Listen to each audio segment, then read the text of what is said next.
You've found just stories, simple, heartfelt moments from real lives, stories that remind us how connected we all are through love, loss, and hope. Get cozy. The stories are about to begin.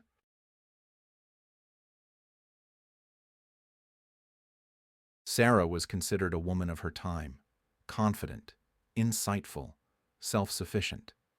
At least, that was how she perceived herself for almost her entire life, and the attitude of those around her gave her reason to believe that this assessment was generally correct.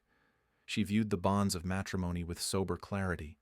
She envisioned a normal family, where in due course children would appear, one or two, born of someone she sincerely loved, deeply respected, and who reciprocated her feelings.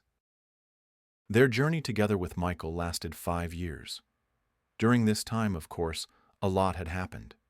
They consistently, with varying success and understanding and not without losses, passed through the well-known milestones of family life crises. They learned to adjust to each other, find common ground in everyday life, and share joys and sorrows equally. The first crack appeared when the morning mist of romance dissipated, revealing the daily necessity of dinner with meatballs and mashed potatoes, with Sarah expected to cook the meatballs and Michael to eat them with an expression of absolute bliss. Sarah was not particularly skilled in the kitchen, mastering culinary mysteries only after the wedding, and given this, the diner sometimes required even greater endurance and resilience than the one standing at the stove. The thrill of being able to touch a desired body was replaced by the awareness of neighboring flesh that was just as demanding, and the excitement of anticipating a meeting after even a short separation gave way to the knowledge that they would inevitably see each other, regardless of momentary desire. In short, the romantic aura of dates and bouquets, as it should, yielded to the harsh realities of shared life. They managed to overcome this crisis, especially since Sarah's meatballs acquired a much more pleasant taste over time. They successfully agreed on time for watching TV series and movies together, and for greater comfort at night, considering both their habits, a spacious double bed was acquired. It was more difficult to agree on the regularity of daily meetings. Here, the situation had its own specifics. For some time, Sarah worked as an operator at a round-the-clock gas station and was periodically absent from home for days at a time, which provided ample fodder for jokes among their mutual acquaintances and friends. Michael merely smiled understandingly, and in such cases would utter, "Well, how else? Why do Sarah and I have such harmony? Because we live 1 day on, 3 days off, so we simply don't have time to get tired of each other." Sarah listened to these witticisms with a strained smile. Then followed another crisis, predicted by more experienced spouses and, more importantly, by official psychological science, the 3-year crisis of shared life. Here, everything turned out to be much more serious. Having become so accustomed to each other that appearance ceased to matter, they were rapidly approaching a loss of mutual interest.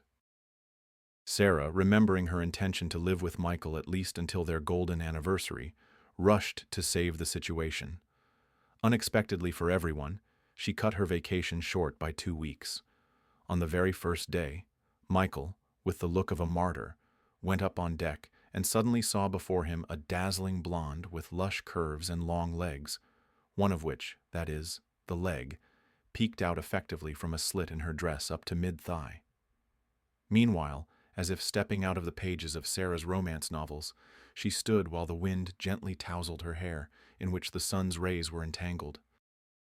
Startled, Michael choked on the beer he was drinking at that moment, and the next second he nearly drowned, realizing that this stunning beauty was painfully familiar and smiling exclusively at him, sucking in his stomach, which, frankly, had been causing him considerable grief lately.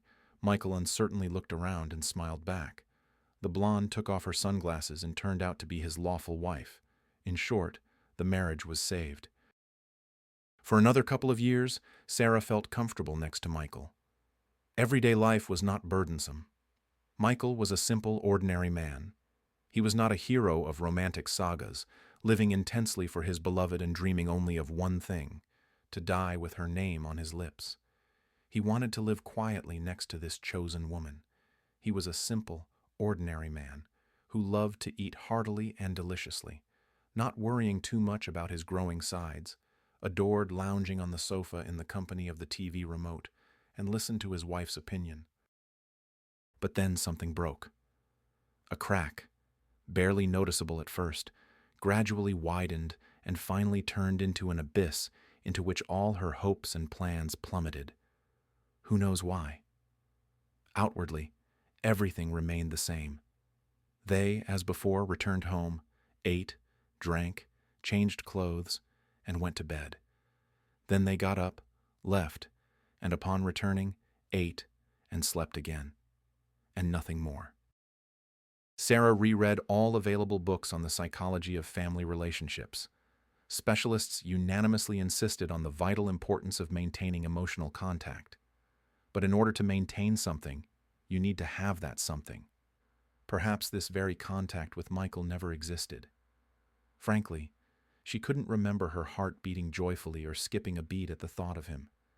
And Michael never flushed with happiness, handing her a perfunctory bouquet for her birthday or the 8th of March. Although, to be fair, their first meeting occurred under very amusing circumstances, which, with some stretch, could even be considered romantic. They met at a City Day celebration. Sarah had already been living in this city for 3 years, and a considerable part of that time she had dedicated to mastering the art of walking in high heels. Having been born in a village and lived there until she was 20, Sarah did not possess this skill. Moreover, having spent her entire childhood and youth running around in sneakers and flip-flops, no matter how hard she tried, she couldn't confidently walk on a heel even half the height of her ultimate goal for a very long time. She had to learn no matter what. In her mind, the ability to walk in high heels was a sign of civilization, on par with the habit of brushing one's teeth, drinking bitter coffee with an expression of bliss, and confidently tapping fingers on a computer keyboard. Finally, after many months of titanic effort, she felt ready to conquer the world. That festive evening, she triumphantly strode through the city streets in exquisite suede shoes with dizzyingly high heels. To herself, Sarah seemed significantly taller, slimmer, more beautiful, and most importantly, about 300% more city-like than usual. "Sally, it's late, we're heading home," her friends said, who, by the way, were prudently wearing sneakers. Frankly, her feet were mercilessly aching. Her right heel was starting to sting. But Sarah decided to crown her triumph by attending the fireworks display on the embankment. "Well, go ahead. I'll walk around a bit more," the beauty said decisively, trying to inject confidence into her voice. And she walked around until she dropped. Eventually, hobbling on legs trembling with fatigue and chafed feet, the heel twisted with a terrible crunch, as if it were nothing less than her tibia that had snapped, and Sarah, feeling a sharp pain in her ankle, collapsed onto the nearest bench. Her leg ached mercilessly and seemed to be swelling. Her phone, intended to capture the striking beauty against the backdrop of cityscapes, had long since run out of battery and turned off. Sarah looked around helplessly. "Excuse me, can I help you?" a quiet, gentle male voice asked.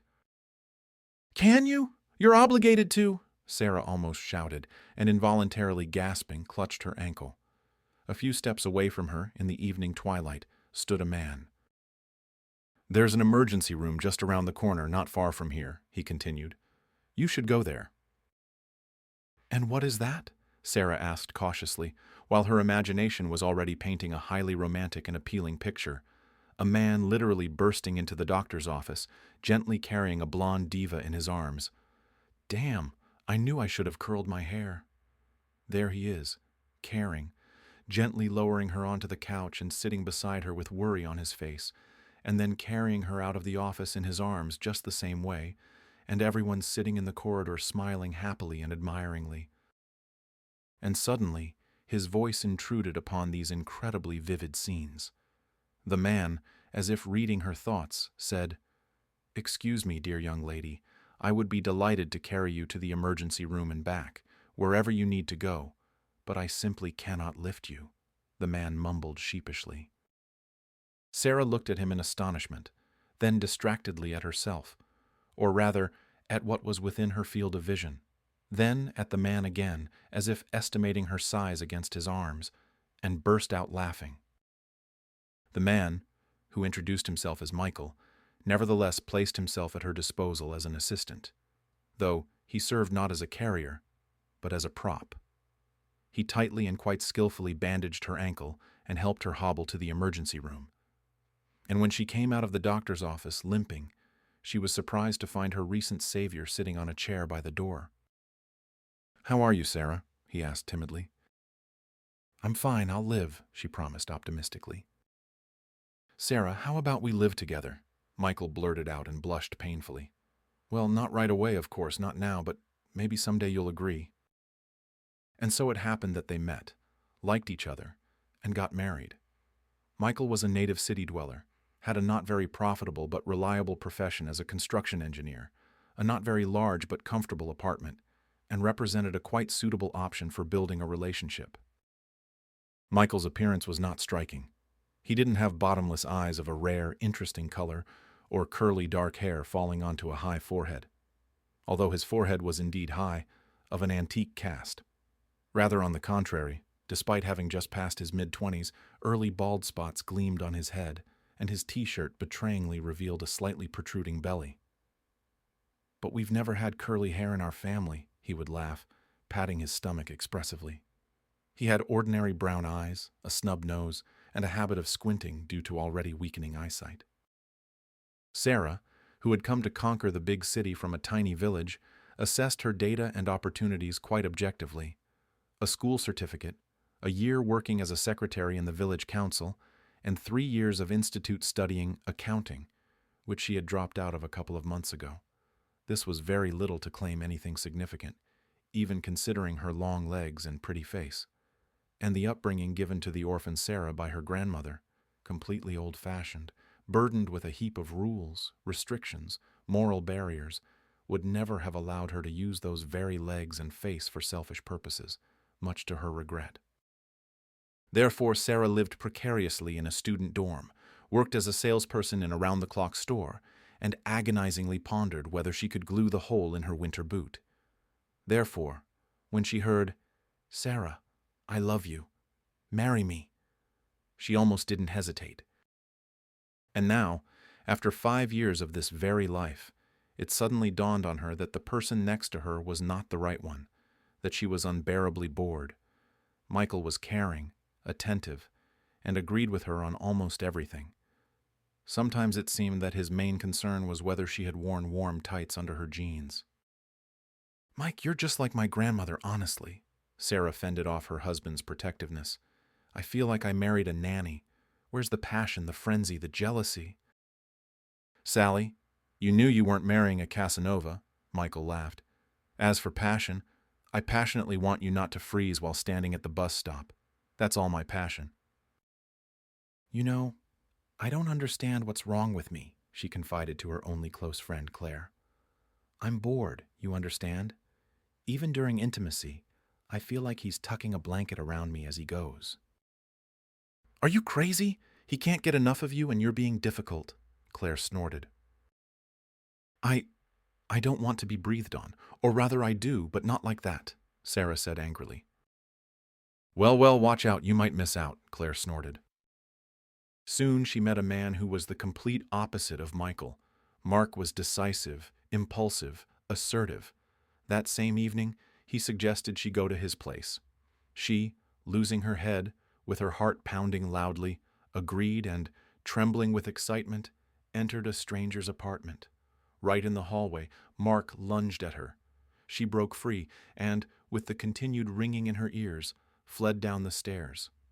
"This is it, passion," Sarah decided, and demonstratively left her phone with missed calls from Mark in plain sight.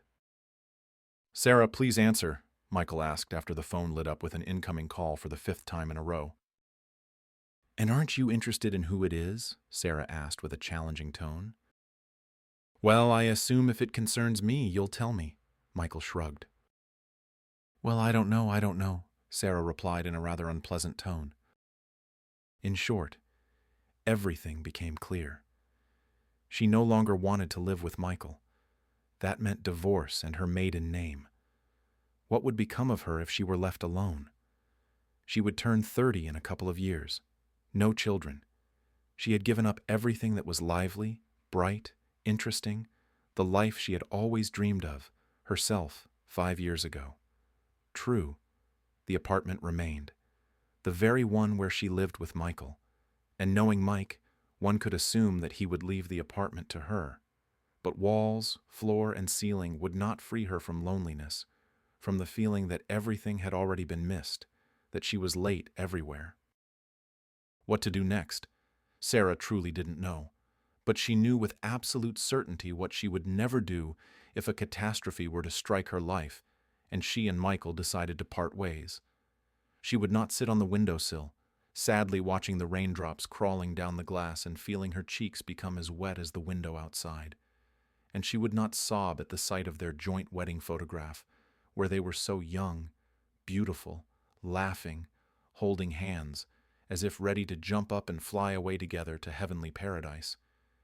And she certainly wouldn't start sorting through his shirts, remembering that he wore this white one at the last birthday, and in this one, with a thin pink and blue stripe, he was especially attractive on their last anniversary, when she felt like the happiest wife and intended to live a whole life with this man. And it would be utterly unworthy of respect if she were to start checking the call log on her phone every half hour to remember when he last called, all the while knowing perfectly well that that very call was unforgivably, criminally long ago. No, she would be completely different. No one could imagine her as an abandoned wife. She would be strong and proud. She would not descend to scandals, quarrels, and mutual accusations. She would simply express regret, apologizing easily and gracefully for her possible shortcomings, and wish him, Michael, a happy future life. Then she would close the door behind him and sigh, perhaps heavily, but freely. And generally, she would finally do the renovation they had put off their entire life together. Oh yes, she must not forget to stop using the words we, our, joint, and other relics.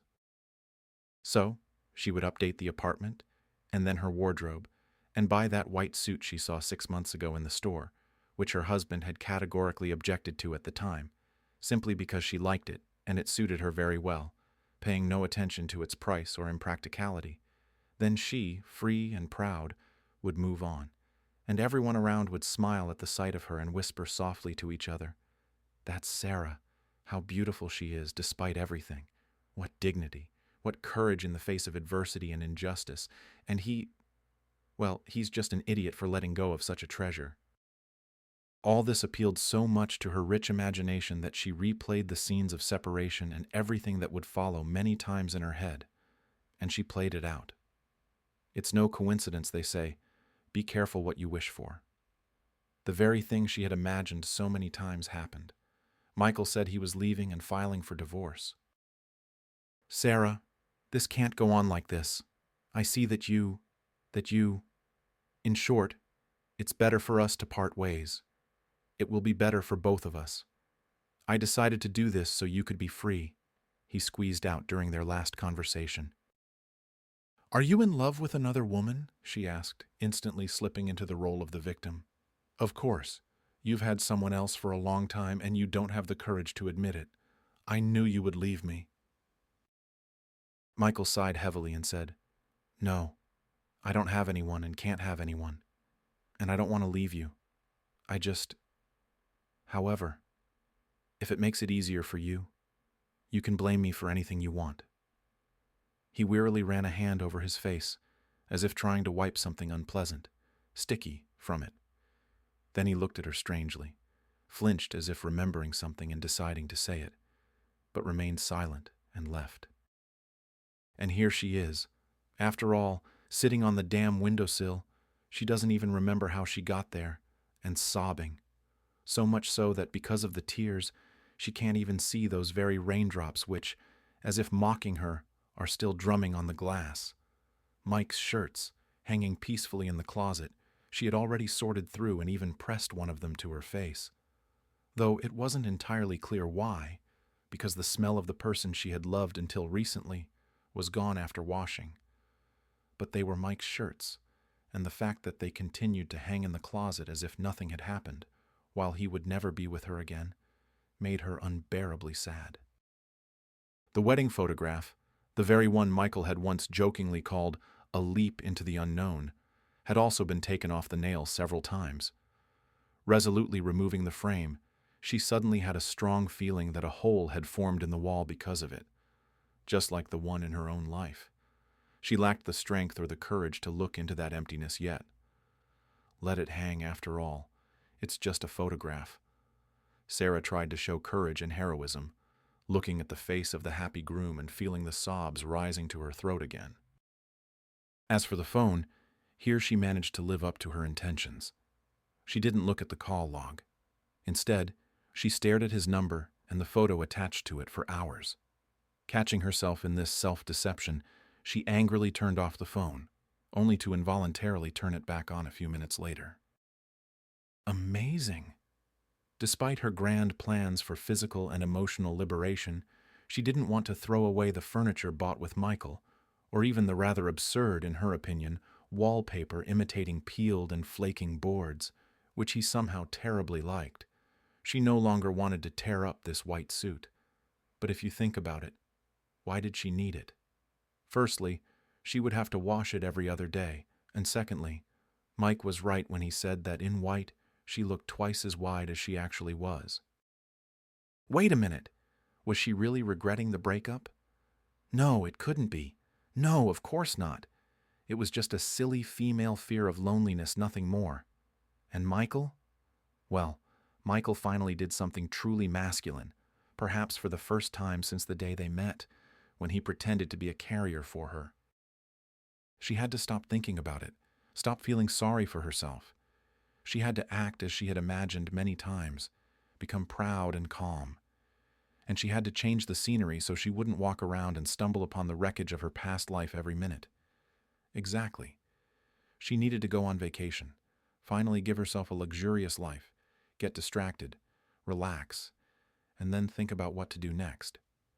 A few days later, she was lying on the seashore, feeling the gentle breeze on her skin and squinting at the soft rays of the setting sun. Sarah! Oh my God! Is it really you? You? Amazement and joy sounded in a tall woman's voice. A large, full woman in a colorful pareo that made her even more massive was staring intently at Sarah. Bleached wet hair stuck out in all directions, and a multicolored paper sat on her nose, meant to protect the most protruding part of her body from sunburn. However, even without all this beach paraphernalia, Sarah would hardly have recognized Anne, her old school friend, right away. They hadn't seen each other since they finished school.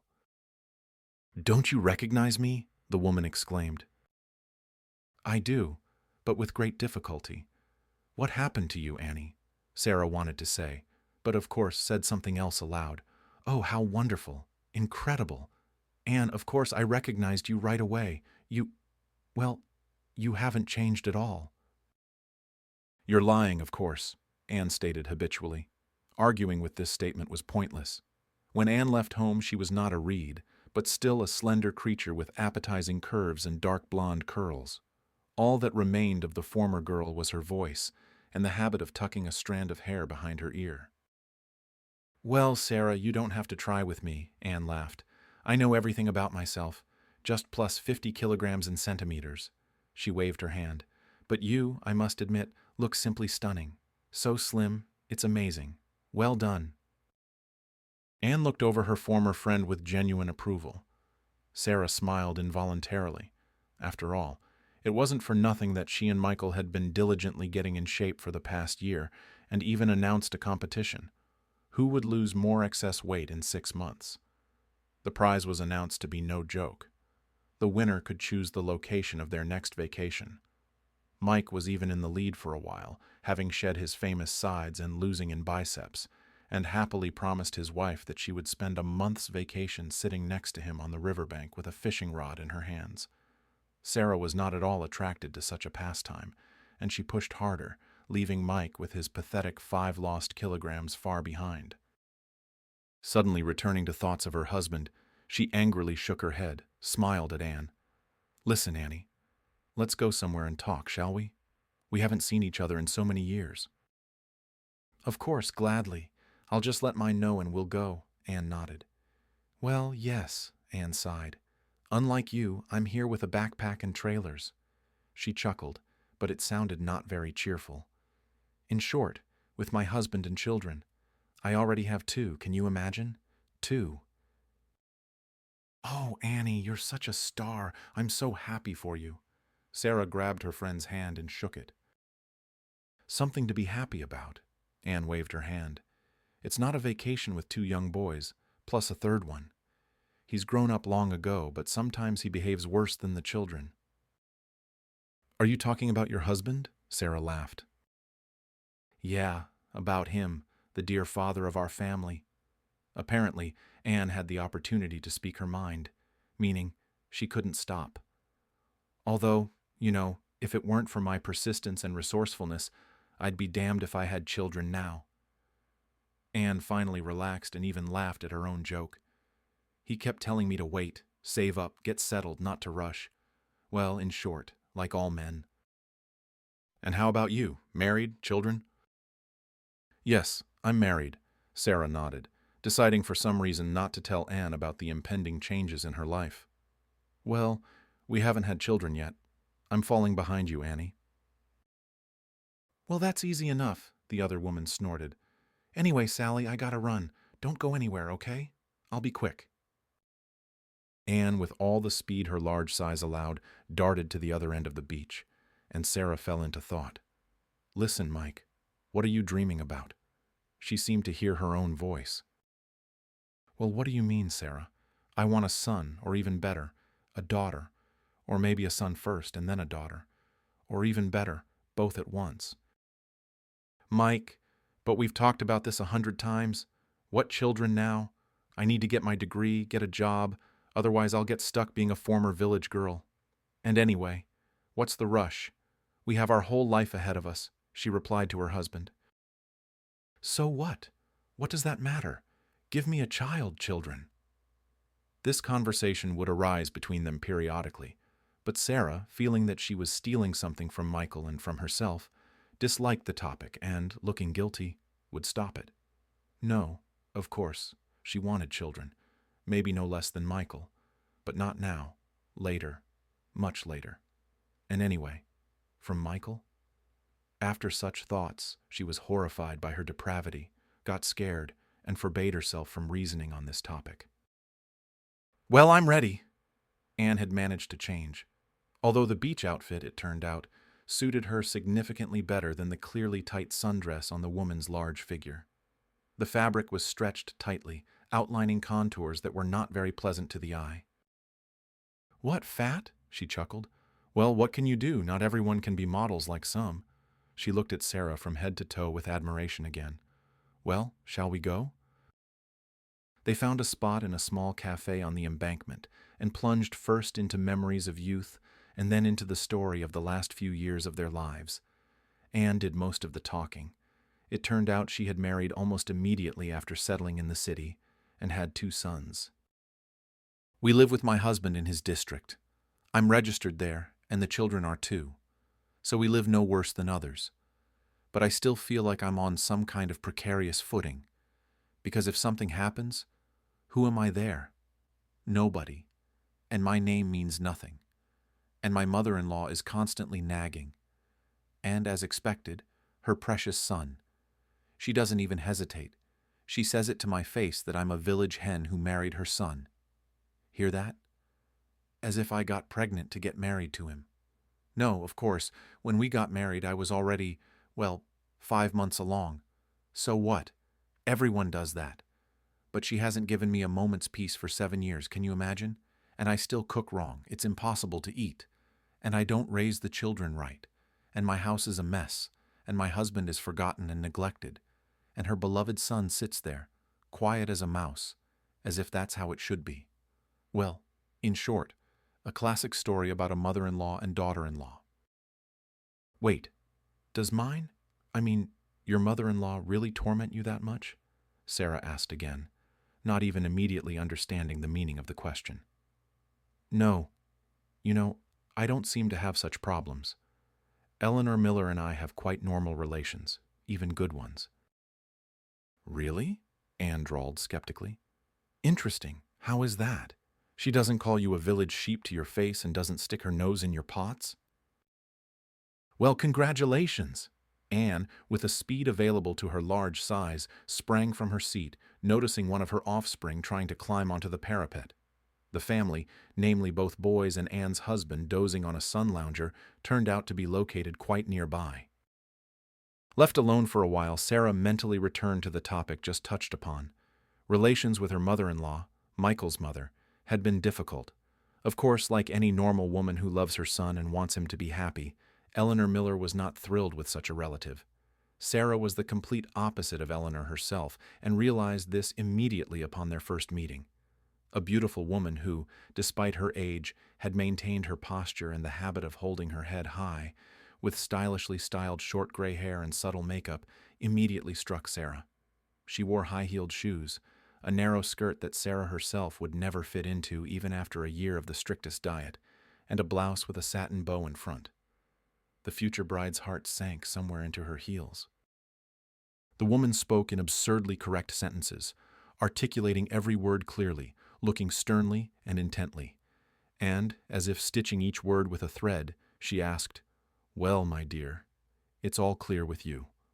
From what, I wonder, did you decide that you are worthy of my son?" She was saved from fainting by Michael, who put his arm around her shoulders and whispered in her ear, managing to kiss her temple. "Sally, don't play dead too much. My mother worked as a vice principal of a lyceum for many years, so it's a kind of professional deformation, you understand? And generally she's kind and cheerful." "Yeah, right. She'll flatten me into the asphalt now and immediately become kind. That's why I feel like a failing student in the principal's office," Sarah thought. Of course, what kind of daughter-in-law was she for this grand dame? Surely she had dreamed of her dear Mike marrying a city girl from an educated family with 2 degrees, 3 foreign languages, and a dozen pairs of stiletto heels. And she was a country bumpkin in a silly skirt. What an idiot! Why did she think that the brighter she dressed, the easier it would be to meet new people? Oh my God! You can see the table set in the living room. There are 10 pieces of cutlery by each plate, and she, apart from a fork, spoon, and knife, and even then a kitchen one, knows nothing else. "Listen, I completely forgot," Eleanor Miller said. "We'll sit with Sarah for a while." Of course, panicked thoughts raced. They forgot the bread. And how can a village girl sit at the table without bread? She eats everything with bread and bites off half a loaf at once. This is the end of me. Michael left, and Sarah glumly fixed her eyes on a painting hanging on the wall. "You seem to be afraid of me," a quiet female voice suddenly said. "To be honest, I'm also a little afraid of all this. Maybe we can be a little afraid together, and then get rid of this feeling?" Sarah looked at Eleanor Miller in astonishment. Instead of a refined, wicked woman, a beautiful, smiling woman stood before her. Her facial features softened, and even her figure ceased to resemble a perfectly postured mannequin. "Perhaps I overdid the formality. Please forgive me. Mike says in such cases that the Minister of Education is peeking out of me." She laughed softly and touched Sarah's hand. "Sarah, you must understand me. I just need time to get used to the changes in our lives. Do you understand?" "I understand," Sarah nodded, not really understanding anything. What did this magical transformation mean? Just now there was a wary, suspicious, arrogant woman, the kind a mother-in-law should be according to all canons, and suddenly instead of her, "Please receive a kind fairy godmother." This doesn't happen. "You don't believe me? You don't believe me?" Eleanor Miller, easily reading Sarah's thoughts, sighed. "I wouldn't have believed it myself. A few days ago, I'll tell you honestly, when Michael told me he had proposed to you, I threw an awful tantrum. I even told him he had to choose, either you or me. Can you imagine?" She closed her eyes and winced in pain, as if reliving the terrible scene. "Well, then Michael said he loved me very much, that it hurt him that I was saying that, but he would choose you. So there, Sarah, my son loves you very much, and everything else doesn't matter. I don't want to lose him. So let's declare a truce and get used to each other, so to speak. observe each other. All right? She winked at Sarah. Mom! Michael's voice came from the living room. Are you kidding me? Are you expecting a foreign ambassador for dinner? Why did you put out all the family silver?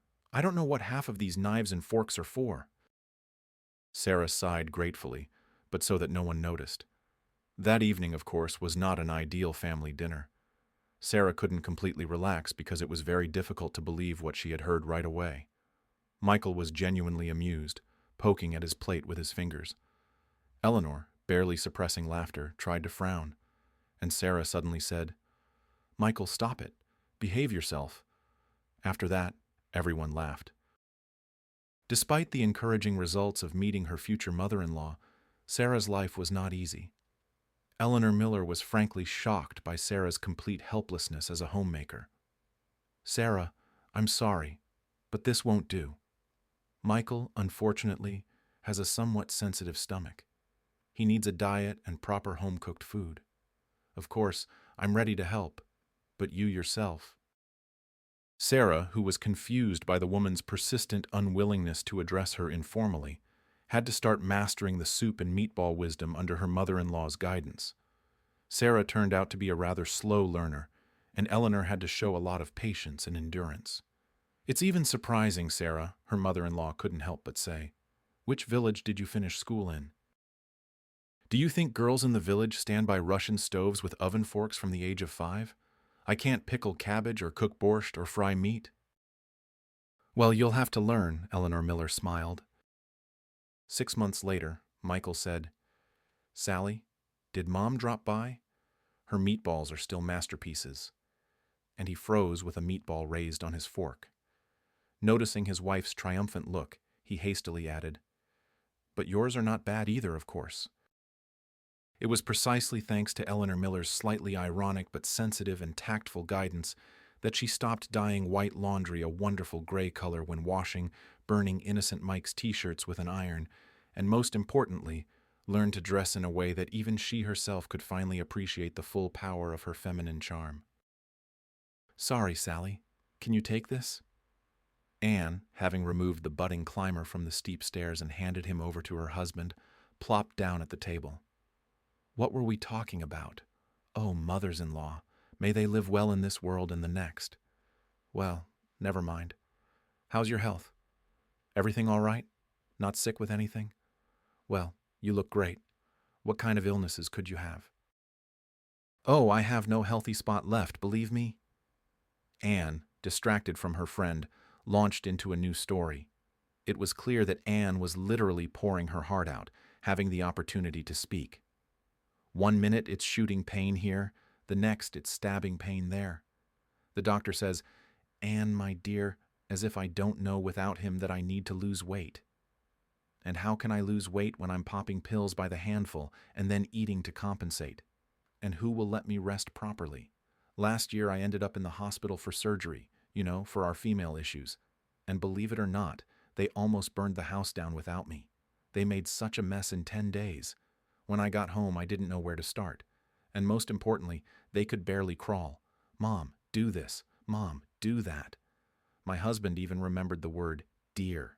Hear that? She laughed. Dear, he says, I don't have a single clean sock left. Can you imagine? But when I was in the hospital, not a soul came to visit to bring an apple. Mom!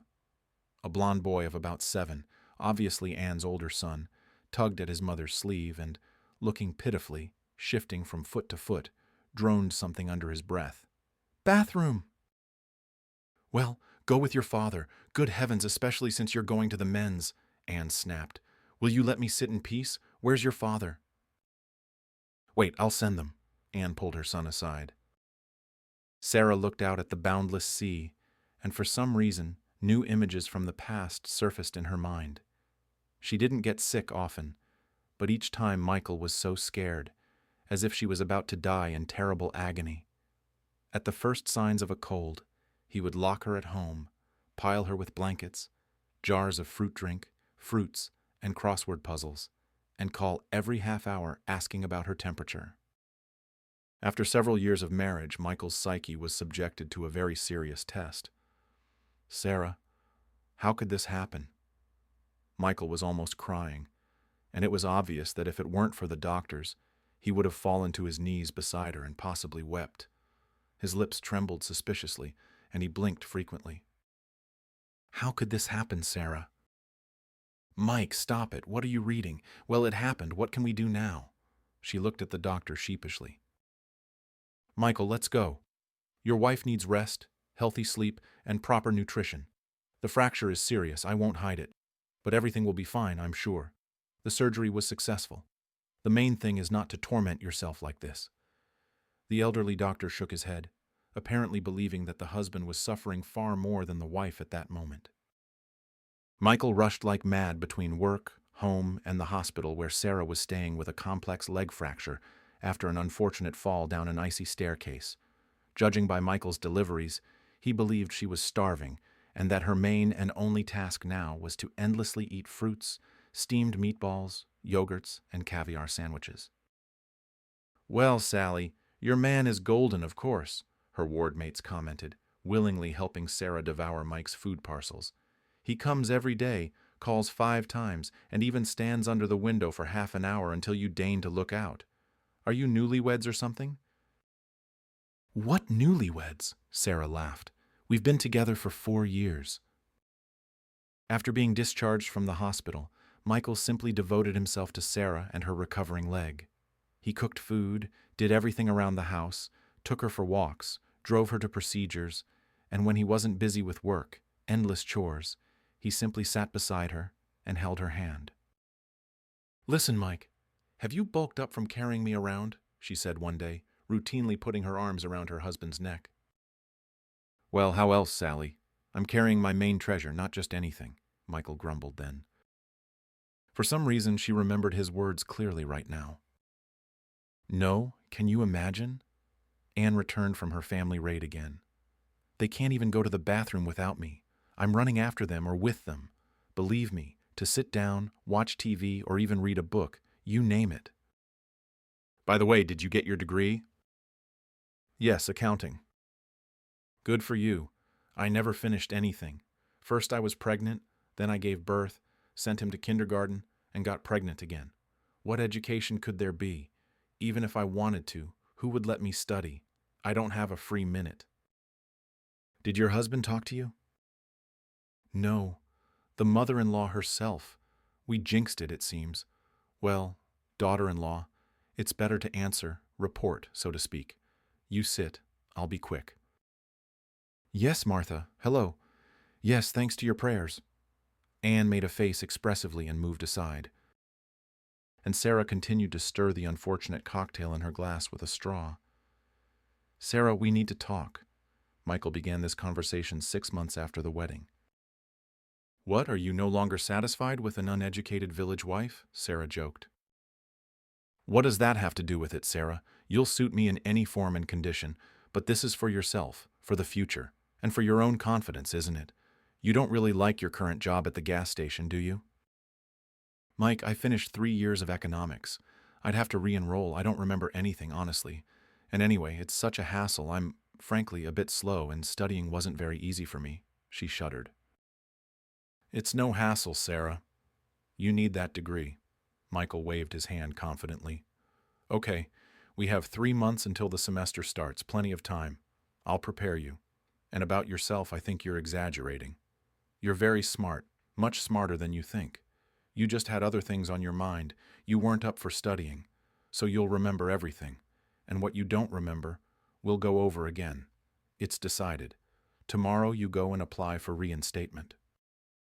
After Michael prepared her, Sarah successfully passed the test, returned to the institute, and 2 years later finally received her higher education diploma. "Mike, this is more your diploma than mine," she laughed. "I think you need it more than I do. You've even lost weight from joy, I see." Now, sitting at the cafe table, she suddenly looked at the question completely differently. Yes, it was Mike's diploma. Not in the sense of who needed it more, but in the sense that it was much harder for Michael than for her. Mike was her tutor for most subjects, fed her while she was cramming and throwing textbooks at the walls, and most importantly, for 2 years, he single-handedly worked tirelessly for their family, and for her, the overaged student. And the joke about Michael losing weight from joy sounded completely different now. He was indeed smiling cheerfully and happily, but there were shadows under his eyes, his face was drawn, and his favorite t-shirt, which had recently fit tightly over his traditional belly, now hung loosely. She suddenly remembered clearly that it was then that he started coming home later than usual. "Mike, have you started going out already?" Sarah joked. "Got someone else?" "Yeah, I did," he nodded. "Another job, Sally. I was offered an interesting project. I need to build a small factory for a local bourgeois. If it works out, they'll pay me well. We need money now, and my excellent student needs to go on vacation, right, Sarah? If you don't need me, I'd eat quickly. I still need to sit with the blueprints."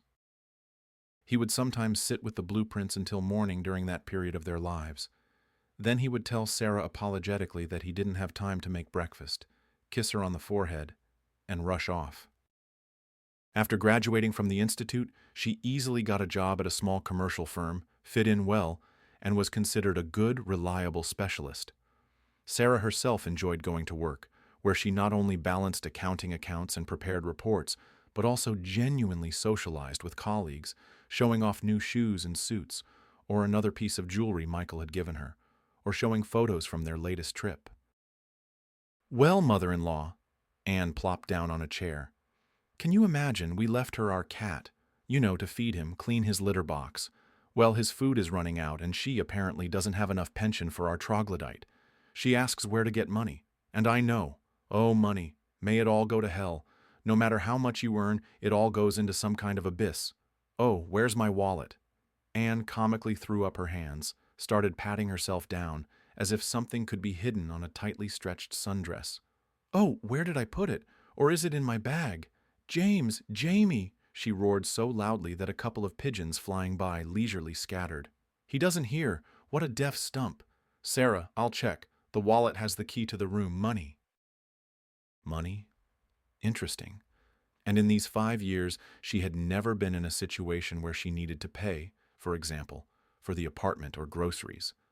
More precisely, she had never paid for groceries, utilities, or household purchases at all. Michael always paid for everything himself, and she, Sarah, always had money to buy new boots or a blouse she liked, or even a coat. And she went to the hairdresser at prices that her friend Claire called completely indecent. And all these years, she was the wife, as she sometimes carelessly put it, of just an engineer. True, a highly qualified one, and even, as someone told her in a casual conversation, one who had many job offers. Michael worked a lot, often on weekends, and she had even spent their last 2 vacations without him. "Sally, sunshine, you go, and this time I'll let you go, and I need to stay and work, and I'm not tired," he would joke. And this very trip. She paid for the tickets and hotel without hesitation. Well, yes, it wasn't the peak season, of course, but the amount was still considerable. She stared at her bank card with surprise, as if seeing it for the first time. The money she earned could in no way cover the trip. That meant someone had transferred a decent sum to the card. Aha, someone? A good wizard? Don't be stupid, Sarah. This is Michael trying to overwhelm me with nobility. He probably thinks that after this I'll crawl to him on my knees and beg him to forgive me, the village idiot. Well, hell no. Having worked herself up, she bit her lip and dialed Michael's number. "Hi, how's the free man doing? Taking a deep breath? Already found a worthy replacement for me?" "Hello, Sarah. Glad to hear from you," he said calmly and evenly, as always. "Glad? Why are you so glad?"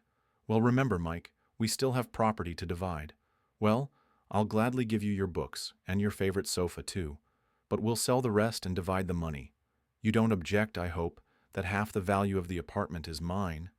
Well, at least the part that isn't covered with your stupid wallpaper that I can't stand. If you were a man, you would have repapered it long ago." "Not half, not a third, not even an eighth," her conscience whispered. "Michael slaved away for this apartment all these years, and it belongs—" "Sarah," Michael's voice sounded tired and muffled. "I wasn't planning on dividing anything with you at all. You don't have to worry about the apartment. If you want, you can stay in it. I'm giving it to you. After all, I can live with my mother, and then my grandmother left me a 2-room apartment, so I won't be on the street." "You don't say. Well, how convenient everything turned out." She feigned astonishment in her voice, although there was nothing to feign. She was, to put it mildly, in shock anyway. "So he's giving it up? How noble we are. Simply a princely act." "Not princely, just manly," Michael replied. "Anyway, Sarah, the divorce hearing is scheduled for the 30th. When are you coming back?" "Don't worry, I'll be there on the 30th. I won't miss the show," she snapped into the receiver. "Well then, see you later. Take care," he mumbled. "I'll try. For you." She couldn't stop being rude, although she had long felt her face burning with shame. She pressed her hands to her face and heartily wished she could disappear through the floor. She hated herself for every single word she had just spoken, and for all of them together. And everything she had thought about in the last couple of days under the influence of burning shame was like a cool downpour on a dusty, suffocating city, washing away all the dirt and nastiness. Michael, kind, intelligent, noble, modest man. After all, he made her, literally. And to scold him is the same as scolding herself. Bored with him means bored with herself. It's so simple. He gave you his life. Accept this gift and be grateful for it. And if this gift is not needed, just apologize and refuse if you feel you are unworthy. But she doesn't want to refuse anything, because she loves her husband truly, strongly, and sincerely. And she had, has, and will never have a person dearer than him, Michael, her husband. "Sarah, are you overheated? You're so red. Their chairs or something else. I'm afraid to sit down." Anne put her hand on her long-suffering knee and rocked it in place. "My wallet, can you imagine? Oh, Sally, we never got to talk properly. How are you doing anyway?" Anne, having finally asked the question she needed an answer to, stared at Sarah. "My husband, you know, he's a wonderful person. Kind, smart, patient, and generally, Annie, he's amazing. And I'm just a fool. Annie, do you know how to get a ticket for an evening flight? I need to go home urgently, very urgently, to my husband. I need to see him immediately. I need to tell him that, well, a lot of things." "Well, call him," Anne shrugged. "Call him and tell him." "No, I can't call. I've already said enough nasty things to him on the phone. I need to see him, look him in the eyes, and have him look me in the eyes. Maybe then he'll believe me." "You're kind of strange, Sally." Anne shrugged her powerful shoulders again. "They'll sell you a ticket, but it'll be 3 times the price. Keep that in mind." "It's all right. I'll earn it back. The main thing is to see Mike as soon as possible." "Okay, Annie, thank you. Thank you for everything. For your story, and for your life, and for my enlightenment." Sarah jumped up excitedly and unexpectedly hugged her friend. True, she couldn't manage to clasp her hands behind Anne's back. "No, you're definitely not normal. I don't understand anything. What are you thanking me for?"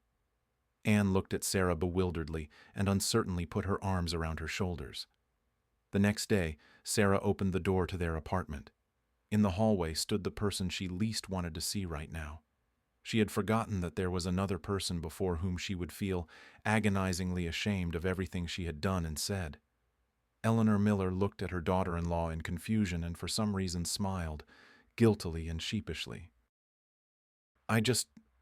You were supposed to come back in a few days. I'm sorry I'm here, but to leave the apartment documents for you to sign. He's working himself, took on some big order. Although, frankly, I think he just doesn't want to come here anymore. There. And also," she cleared her throat and continued more firmly, "Michael asked me to find a team of renovators. For some reason, it's urgent, as he said, to re-wallpaper the hallway. I, of course, don't understand anything. And anyway, it's nonsense to break up with your wife and think about wallpaper. To be honest, I'm starting to worry about his sanity. Well, anyway, I found 2 workers. They'll have a bite to eat in your kitchen now and start working." "Eleanor Miller, dear darling, you don't need to do anything," Sarah exclaimed. "Don't need what?" Her mother-in-law was confused again. "Nothing is needed. I don't need to take Michael's things or any documents, and our wallpaper, I beg you, don't touch it. It's the best wallpaper in the world. I just adore it. Okay. Eleanor Miller sank onto a chair tiredly. I was afraid my son had gone mad, but here it seems is another lunatic. Sarah, what is happening? It was happening, Eleanor Miller, it was happening. I was a complete fool who almost ruined her life and ruined Mike's life. But now everything is all right. Eleanor, I love you very much, and I'm grateful to you for everything. And I love Mike very much, and he won't get rid of me that easily. The woman looked at her in astonishment and smiled uncertainly. It was clear that Eleanor Miller had not yet completely dismissed her suspicions about mass insanity in her son's family.